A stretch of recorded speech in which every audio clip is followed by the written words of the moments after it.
Ubisoft finally granted the long-standing fan prayer for a feudal Japan setting with Assassin's Creed Shadows, and the dual protagonist approach turns out to be a stroke of design brilliance, dropping you into the shoes of both Naoe, a nimble shinobi, and Yasuke, an armored powerhouse samurai, gives you two opposing flavors of action RPG gameplay inside a single campaign. Operating as Naoe feels like true classic stealth gameplay restored, complete with prone crawling through tall grass, snuffing out light sources to hide in dynamic shadows, and swinging across rooftops with a grappling hook. Switching over to Yasuke transforms the experience into a heavy-hitting brawler where you crash through wooden doors, block heavy strikes, and decapitate target foes with brutal katana sweeps. The dynamic seasonal engine transforms the open-world landscape as spring cherry blossoms give way to harsh winter snowstorms that freeze ponds and alter enemy patrol sightlines in real time. Climbing ancient pagodas and surveying misty bamboo forests produces some of the most breathtaking visual vistas in the entire franchise. Navigating the political web of samurai warlords keeps the main story moving along at a steady clip, even when routine map side activities threaten to pad out your playtime. It masterfully balances quiet, methodical assassination with loud, bloody samurai combat, delivering the definitive historical fantasy playground fans have been waiting over a decade to explore. Rampage, and the appearance of a divergent realm mired in chaos. Flying through the floating islands of the Sky Realm in Granblue Fantasy Relink Endless Ragnarok feels like jumping headfirst into a high-budget anime episode where nobody ever stops shouting their attack names. The Endless Ragnarok update takes an already absurdly sleek action RPG and packs in fresh endgame bosses, new solo challenge modes, expanded character master traits, and primal summons that turn boss arenas into pure visual fireworks. Combat is where this game truly flexes its muscles, offering a massive roster of Skyfarers who each play like they belong in a completely different fighting game. Coordinating link attacks and chaining together massive party-wide chain bursts produces enough flashing particle effects to illuminate a small city, yet the underlying combat mechanics remain sharp and precise. Whether you're running solo with AI teammates who are surprisingly competent at dodging killer boss mechanics, or diving into 4-player online co-op to hunt endgame materials. The gameplay of upgrading sigils and optimizing damage builds is dangerously addictive. The story keeps things moving at a breakneck speed, sacrificing slow-paced exposition in favor of back-to-back boss fights against apocalyptic beasts that take up the entire screen. If you enjoy bright visuals, deep character customization, and action systems that reward perfect dodging, this expanded voyage through the clouds delivers endless reasons to keep your sword drawn long past midnight. Elliot? Dad.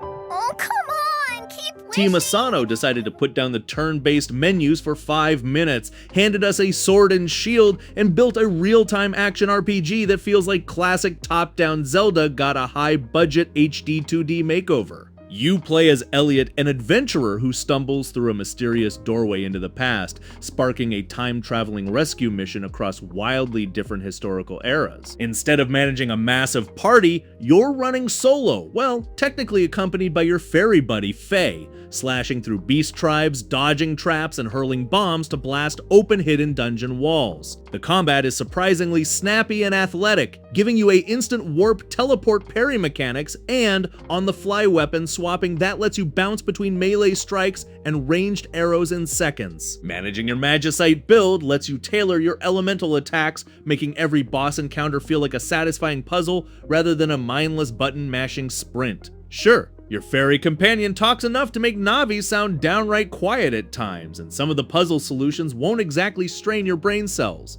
But the sheer joy of exploring shrines, gathering heart upgrades, and watching dynamic lighting wash over pristine tilt-shift pixel art keeps the momentum soaring. It stands out as a vibrant, old-school adventure with modern polish that proves Square Enix still knows how to cook up an absolute comfort food action JRPG. Dreams of billions. Bringing back a legendary late 90s JRPG is always a gamble, but Square Enix hit a home run by fusing pre-rendered 3D backgrounds with crisp, pixel art character sprites. Star Ocean, the second story arc, takes the dual protagonist journey of Claude and Rena and turns it into an absolute masterclass in how to modernize a classic without butchering its soul. The fast-paced action combat gets a massive adrenaline shot with the new shield break mechanic and assault actions, letting you summon reserve party members for devastating assist attacks right in the middle of a combo out of combat. The game gives you complete freedom to break its progression wide open through a wildly deep specialty crafting system. You can literally forge endgame weapons before finishing the first act, cook stat-boosting meals, write counterfeit books, or pickpocket every NPC in town if you feel like playing a tiny pixelated menace. Double protagonist routes mean you get entirely different narrative perspectives and exclusive party recruits depending on who you choose at the start, driving sky-high replayability. The original pathfinding can feel a bit rigid during retro side quests, but the instantaneous fast travel and seamless quality of life additions remove almost every legacy headache. It remains a stunning, explosive, sci-fi fantasy epic that proves classic JRPG systems hit just as hard today as they did decades ago.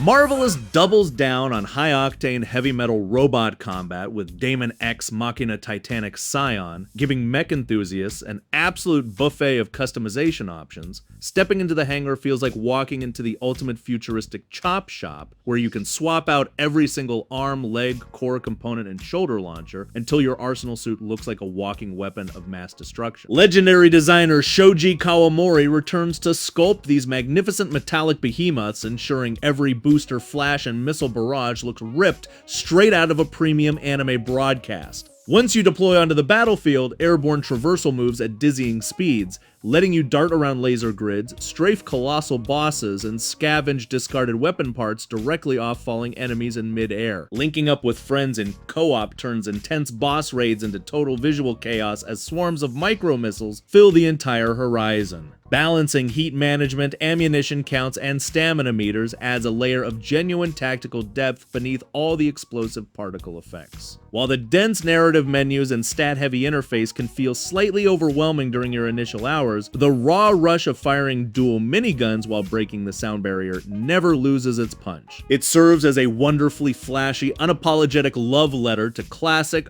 hardcore mech games that rewards player creativity, and split-second dodging skill with pure adrenaline-fueled mechanical spectacle from start to finish.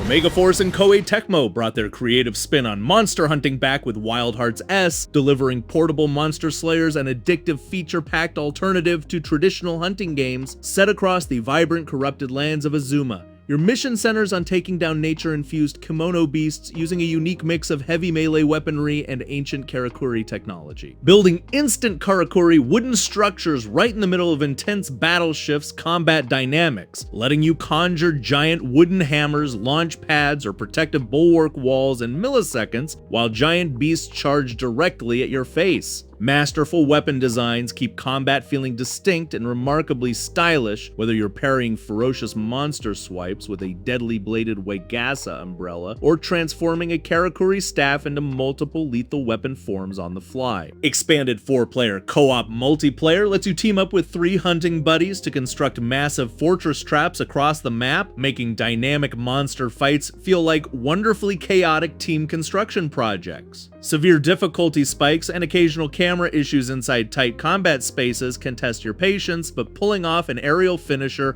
after leaping off a self-made wooden tower provides an unmatched dopamine hit. It packs in all post-launch content updates and balance adjustments to create an exceptionally fun, fast-paced monster hunt that easily carves out its own distinct identity alongside genre giants. Sephiroth was in Midgard. We fought him. Stepping into the vast open spaces outside Midgar feels like standard action RPG fare until you realize Square Enix crammed enough side content into this map to make a completionist sweat profusely. Final Fantasy VII Rebirth takes the mechanical foundation built in Remake and blows the doors wide open, handing you a chocobo and telling you to go wild in a world that somehow balances goofy minigames with soul-crushing emotional drama. You will move from intense tactical action where every ATB bar management choice feels like high-stakes chess, straight into playing an addictive trading card game, racing birds, or watching Red attempt to play soccer like it is the most natural thing on Earth. The active combat remains absolute dynamite, seamlessly blending real-time hacking and slashing with classic menu-based strategies so every party member feels uniquely overpowered when played right. Cloud still carries a sword bigger than his entire body, Barret is still screaming at everyone within earshot, and Aerith is still dropping dynamic magic spells that wipe out entire battlefields in seconds. Sure, the sheer volume of map markers can feel like a full-time job when trying to tick every single icon, but the actual momentum of the narrative keeps pushing you forward. It manages to feel deeply nostalgic while completely rewriting expectations, delivering a massive, chaotic, and oddly touching continuation that proves Cloud and the gang still have plenty of miles left in their boots.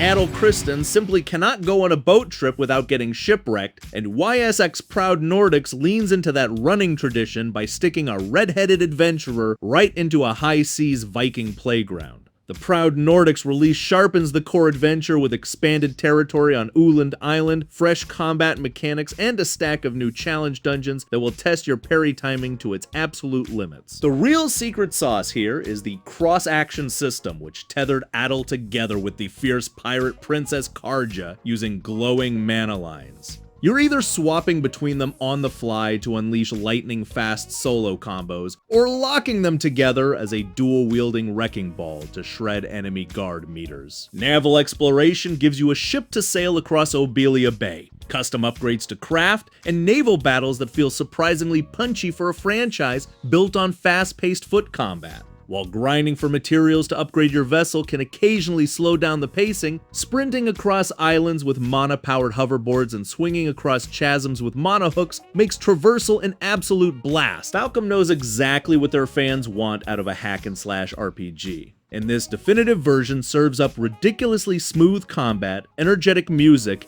and enough pirate-flavored mayhem to keep you hooked from your first shipwreck all the way to the final boss. Dwellers, welcome home.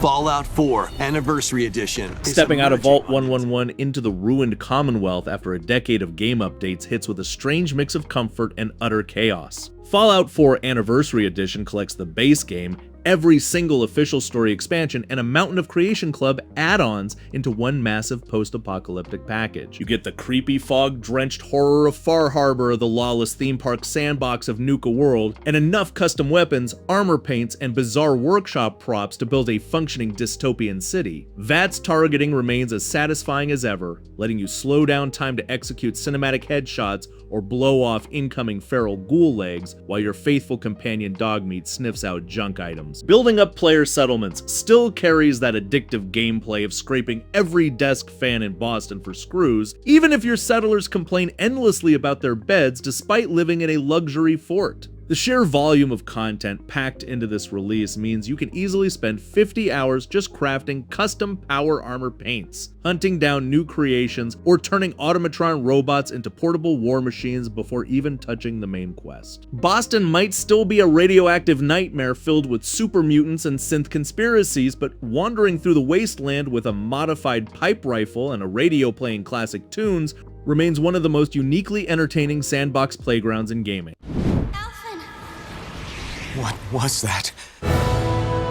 Saving the twin worlds of Donna and Reyna was apparently only half the battle, because Tales of Arise Beyond the Dawn edition dives right into the chaotic aftermath of unifying two different civilizations. This edition bundles the original adventure with the expansive Beyond the Dawn story content, focusing on how Alphen, Scion, and the crew handle the messy political reality of peace while mentoring a mysterious girl named Nazamil. The dynamic combat system remains the undisputed star of the show, blending flashy ground combos, air juggles, and spectacular dual character boost strikes that hit like cinematic ultimate moves. Battles are loud, chaotic, and relentlessly fast, requiring quick reflexes to dodge incoming boss attacks while managing elemental arties and party healing on the fly. Outside of combat, the emotional heart of the journey lives inside the campfire skits, where party members banter over cooked meals, tease each other about personal quirks, and process their lingering trauma in ways that feel genuinely earnest. The new expansion quests force you to revisit familiar locations to resolve fresh conflicts, which can occasionally feel like backtrack-heavy chores, but the sharp character interactions and visually stunning particle effects keep the journey engaging. It stands as a comprehensive package that wraps up loose story threads, giving fans a satisfying victory lap with a cast of heroes they spent dozens of hours growing attached to.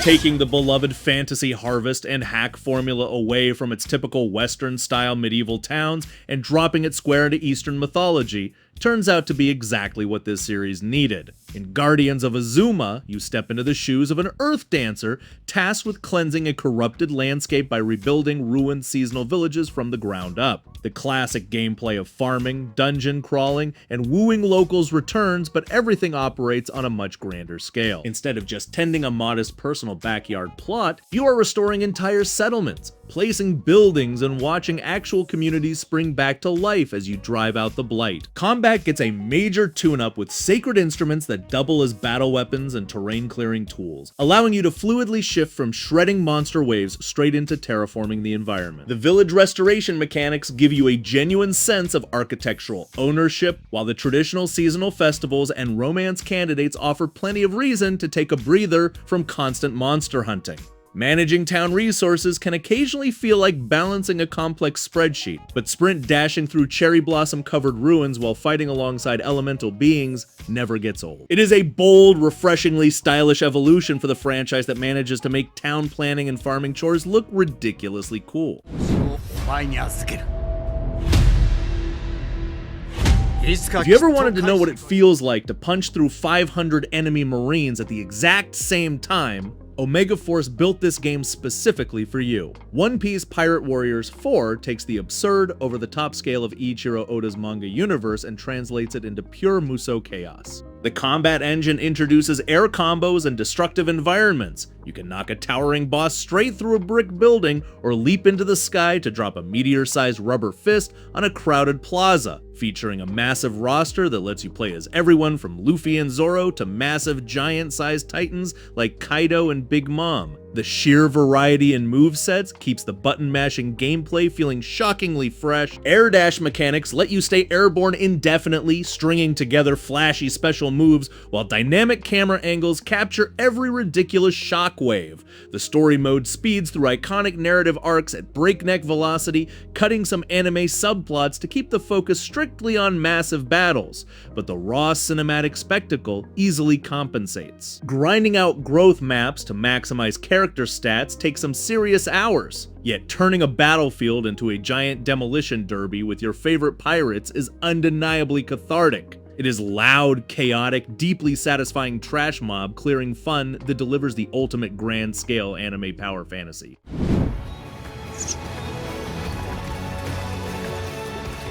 Finally freed from its Wii U exile, Xenoblade Chronicles X Definitive Edition brings the grandest, most sprawling alien open world back into the spotlight with a massive set of visual and structural upgrades. Dropped onto the wild planet of Mira, humanity is fighting for survival, and your job is to survey 5 massive, seamlessly connected continents crawling with terrifying alien wildlife. The deep, real-time combat system returns with its complex art palette positioning, soul voices, and overdrive mechanics, but streamlined UI tweaks and party management fixes make exploring much smoother than the original. The absolute star of the show remains the Skells, transformable, flight-capable mech suits that revolutionize how you traverse the landscape.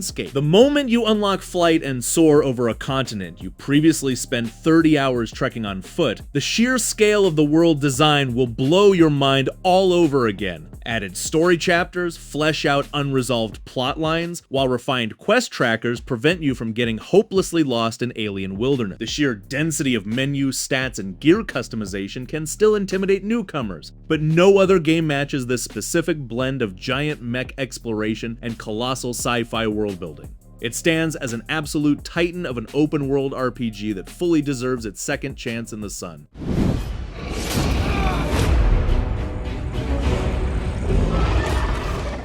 Todd Howard somehow found a way to put Skyrim on virtually every piece of electronic hardware short of a smart refrigerator. Yet millions of us keep happily buying ticket after ticket back into Tamriel. Striking out into the snowy dragon-infested wilderness of Skyrim still delivers an unparalleled hit of raw freedom that modern open-world games spend hundreds of millions trying to replicate. You set out with noble intentions to play a spell-slinging battle mage or an honorable two-handed warrior, only to inevitably descend back into the comfortable darkness of becoming a sneaky stealth archer 30 hours later. The magic lives inside those emergent, totally unscripted moments like riding a mountain horse horizontally up a steep cliff face, getting launched into lower Earth orbit by a giant, or pausing mid-combat to devour 40 whole cheese wheels to save your life. Majestic orchestral soundtracks swell as giant dragons crash land right in front of you, while town guards constantly remind you about their tragic knees and stolen sweet rolls. Dedicated modders continue to overhaul graphics, add entire new continents, and turn sky dragons into screaming locomotives, keeping the underlying engine remarkably fresh after all these years. Bethesda crafted an open sandbox so cozy, chaotic, and deeply rewarding that wandering across its frozen tundra feels less like replaying an old video game and more like visiting a favorite childhood cabin where physics rules are merely mild suggestions.